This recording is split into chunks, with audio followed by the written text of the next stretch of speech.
কালী দেবলোক পর্যন্ত নিতে পারে আর গুরু ভগবানের চরণ পর্যন্ত নিতে পারে, তাহলে কোন জায়গায়? তোমার দেবতা দেবলোকের ঊর্ধ্বে কোনো ক্ষমতা নেই।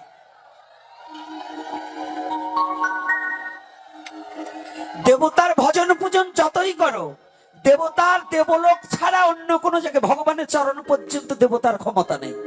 আর সদ্গুরুর ক্ষমতা আছে, সদ্গুরু ঈশ্বর প্রাপক হয়ে, অর্থাৎ সদ্গুরুর ঈশ্বরের চরণ পর্যন্ত নিয়ে যাওয়ার যোগ্যতা আছে। আজকে এই কথাটা আমার পাঠের লাইফে কোনোদিন হয়নি, আজকে বলে দিলাম।